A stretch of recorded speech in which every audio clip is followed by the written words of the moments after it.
অস্ট্রেলিয়ার কাছে দ্বিতীয় টেস্টে ইনিংস সহ ৫১ রানে হেরেছে বাংলাদেশ ক্রিকেট দল। তবু আইসিসি থেকে বড় সুখবর পেয়েছে টিম টাইগার্স, তাও আবার সেটা টেস্ট র্যাঙ্কিংয়ের সেরা অবস্থানে শান্ত বাহিনী।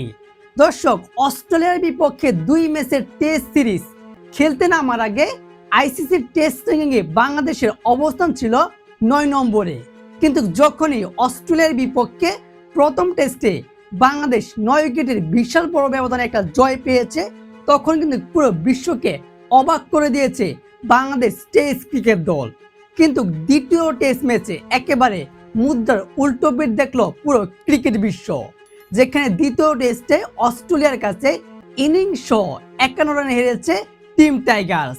তবে বাংলাদেশ এই সিরিজটাতে ১-১ সমতে থাকলেও দ্বিতীয় টেস্ট ম্যাচটা হারলেও আইসিসি থেকে বড় একটা সুখবর পেয়েছে।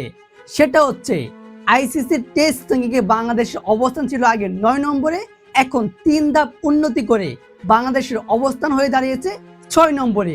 অর্থাৎ ২০২৬ এই অবধি পর্যন্ত আইসিসির টেস্ট র্যাঙ্কিংয়ের সেরা দলগুলোর মধ্যে ৬ নম্বরে অবস্থান করছে বাংলাদেশ টেস্ট ক্রিকেট দল, প্রায় ৭৮ পয়েন্ট নিয়ে। এখন যদি একটু ভাবুন, বাংলাদেশ যদি সেই দ্বিতীয় টেস্ট ম্যাচটা অস্ট্রেলিয়ার বিপক্ষে জয় পেত, তাহলে কিন্তু বাংলাদেশ ক্রিকেট দল সেরা ৪ বা ৩ নম্বরে অবস্থান করতে পারত যদি অস্ট্রেলিয়ার বিপক্ষে দ্বিতীয় টেস্টটাও জয় পাত। তবে তারা মাত্র একটা ম্যাচ জিতে কিন্তু প্রায় ৩ ধাপ এগিয়ে ৬ নম্বরে উঠে গিয়েছে ৭৮ পয়েন্ট নিয়ে।